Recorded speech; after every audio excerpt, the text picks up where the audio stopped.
Which is amazing because a lot of women are ruining their relationships, doing things that they themselves don't understand, and they're self-sabotaging and wonder why they can't go forward. No, it's not bad luck. It's not bad timing. It's things that you've been doing that you've learned from youth, and it's a pattern. It's a behavior you need to kill. This episode, we're talking about the father that was in the house, but emotionally distant. So when you have a father that's in your house, you see him there. He moves around.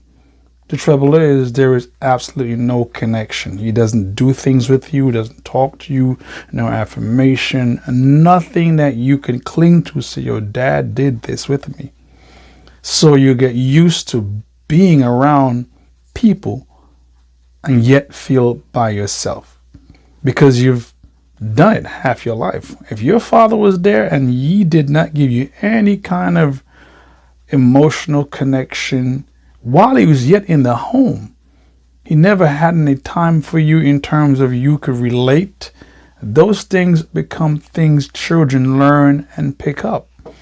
And even though you may not realize it, the statement that's been said for years, listen to it carefully. If we lead by example, we have only ourselves to blame for what our children become. That's a statement. People don't understand how powerful it is. What a child lives, they either grow up to do the exact opposite or fall prey to what it gave them. If you are used to being around people and not have any kind of connection, you're not afraid of being alone. Being alone is something you're used to. You're familiar with it. And when you're familiar with something, you tend to draw those type of people in your life. I'm not going to use energy because one of those things, I'm not an energy type person. I'm going to use the fact that what you grew up with, who you are inside, will emulate and people will be drawn to it. So the fact that your father was not there is one thing. The absentee dads we did last week. This week, he's in the house, but he's emotionally absent. And when the emotional is not there, there's no connection. It's like dealing with a stoic in certain places or dealing with a Vulcan.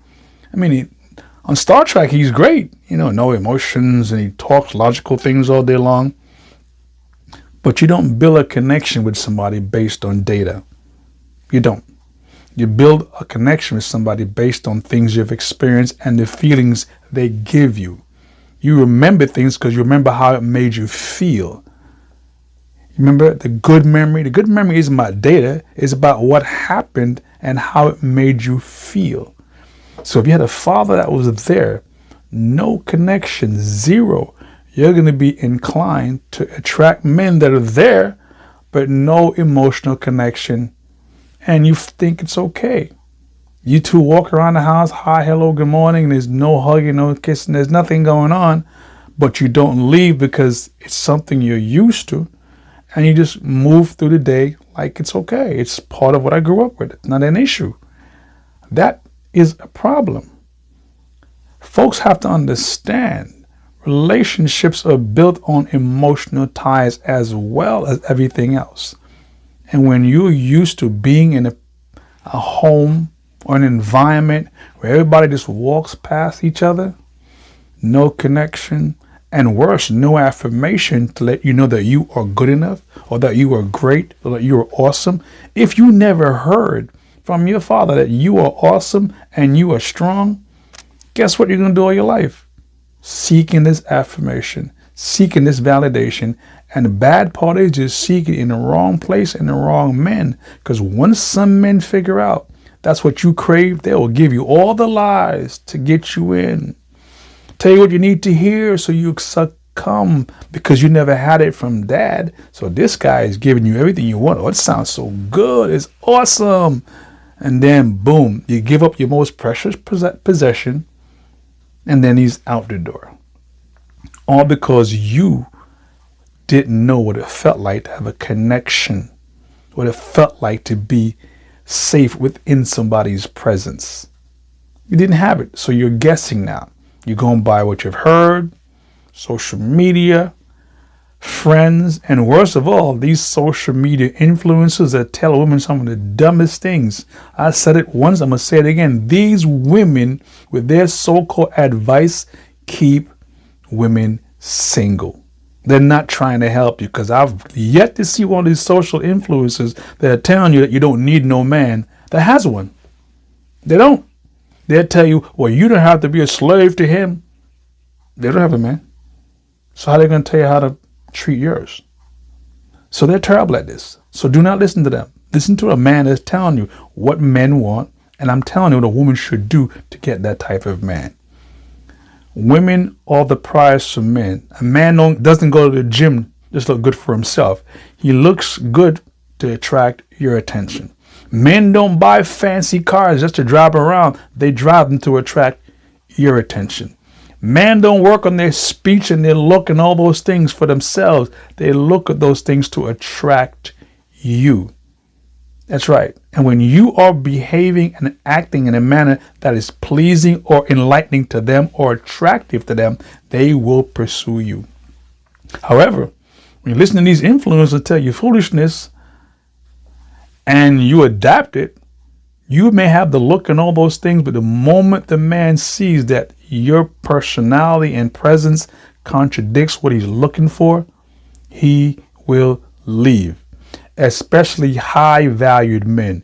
They do not tolerate it. The moment you act the fool, they don't chase, they replace. Just like that. And they tell you, have a nice day. So I always tell people, what you want to attract, you need to be. You can't ask for a man that's fit and all the things in the right place and you are overweight and you are doing everything wrong. He's not going to stop for you. So you have to make an effort to be just like what you want. If you don't do that, you will be passed up. I have seen these delusional women that want a high valued man or a man that's in great shape and they're overweight. I mean, seriously overweight. And they really believe a man is going to stop and go, oh, I want this. No, he is not. Let's get it together, ladies. What you want, you need to be just like it. Go to the gym, lose some weight, whatever it takes. If that's what you want, be it. And the women who do that do attract the men. But what kills them? Their personality and their delusional entitlement. And though they have the looks and men approach them, some don't, but men will come looking for them. Their delusional attitude about they want a traditional man's behavior, but they themselves don't want to behave like a traditional wife or don't do wifey duties. Most high-valued men tell you there's the door. I'm being honest. So if you want to get that man, my book, Find Yourself Before Finding Him. There's the cover. Take a look at it. Pick up the book. The first chapter is called Daddy, Where Are You? It explains the different types of fathers and the father wounds they cause. When you can figure out what your father wounds are, if you're not in the book, that's okay. But a lot of the things you do is either from childbirth, when you grow up, your parents made all these things happen to you, and then you deal with idiot people who tell you things that's not real. Find yourself first. Make yourself whole. That's the whole book's point. As a woman, when you are whole, you don't have any baggage, you don't have anything straddling wrong, you have everything together, and you are what you want to attract, guess what? You get what you want, not what's familiar anymore. And that's what the whole book's about. So as far as this show is concerned, if your father was emotionally not there, dig into why you are picking men that are there but don't give you any emotional clarity. They don't give you any emotional connection. They don't do any of that. And why you attract them? Because you're familiar with it from childhood. That's part of what we call the father wounds. So, if you get nothing else from this show, I'm trying to help you ladies to make yourself whole. And when you are whole, you will attract men from a position of strength and wholeness. Two broken pieces do not do well. A broken woman attracts a broken man, chaos. Okay? So take my advice. In the time you are by yourself, fix yourself. Make yourself what you want to have. And then guarantee you will attract that type of man. And if you behave like a woman's supposed to, I didn't say slave to him. I didn't say under him, but behave like you want him to behave. You want him to be traditional, you got to be traditional. That's just fair. Stop the delusion ideology if you pick up what works for you. Until next time, Alex Hitchins, signing out.